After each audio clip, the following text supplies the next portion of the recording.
আমাদের ওসমান হাদি ভাইকে এই মুহূর্তে গুলি করেছে। আততায়ীর হাতে গুলিবিদ্ধ হবার পর ৩ দফা হার্ট অ্যাটাক আর ২ দফা অস্ত্রোপচারের ধকল শেষে দুনিয়ার যাত্রা শেষ করলেন শরীফ ওসমান হাদি। সপ্তাহব্যাপী হাদির জন্য পুঞ্জীভূত ক্ষোভ উথলে পড়ল রাজপথে। মুহূর্তেই দাবানলের মতো বিক্ষোভ ছড়িয়ে গেল ঢাকা ও দেশের বিভিন্ন জনপদে।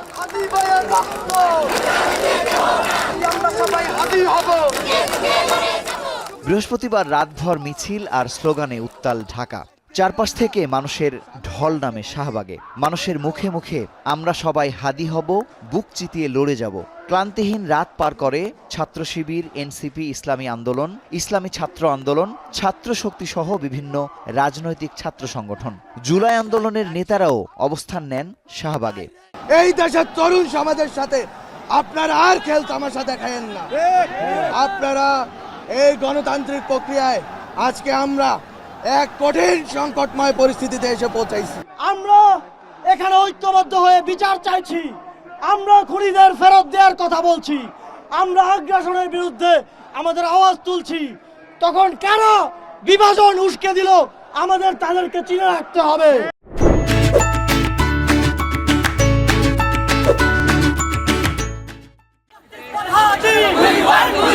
ছাত্রদলের নেতাকর্মীরা বিক্ষোভ মিছিল করে ঢাকা বিশ্ববিদ্যালয়ের টিএসসি চত্বরে।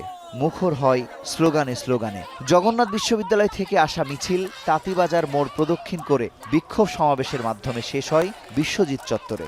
আমরা 5ই আগস্ট পূর্ববর্তী যে বাংলাদেশটা দেখেছিলাম, সেই বাংলাদেশের আরেকটি প্রতিফলন আমরা আবার দেখতে পাচ্ছি। এই ঘটনার সুষ্ঠু তদন্ত হয়ে আমরা বিচারটা চাচ্ছি এবং একজন ওসমান হাদি মারা গেলে আরো 10 জন ওসমান হাদি যুগে যুগে জন্মাবে। হাদি ভাইয়ের খুনিদের যাতে তাড়াতাড়ি গ্রেফতারের আওতায়, বিচারের আওতায় নিয়ে আসা যায়, এজন্য আমরা রাজপথে থাকব। খুনিদের অনতিবিলম্বে দেশে ফিরিয়ে আনার দাবি ওঠে সমাবেশে। দেশকে অস্থিতিশীল করার পায়তারাকারীদের শক্ত হাতে রুখে দেওয়ার হুঁশিয়ারি দেন জুলাই আন্দোলনের সম্মুখ সারির যোদ্ধারা। শাহবাগ চত্বরকে শহীদ হাদি চত্বর হিসেবে ঘোষণা করে ছাত্র শিবির। তার রক্তের বিনিময়ে এই শাহবাগের পতন হয়ে হাদি চত্বরের উত্থান হলো। এটা এখন থেকে বাংলাদেশে হাদি চত্বর হিসেবে পরিচিত হবে।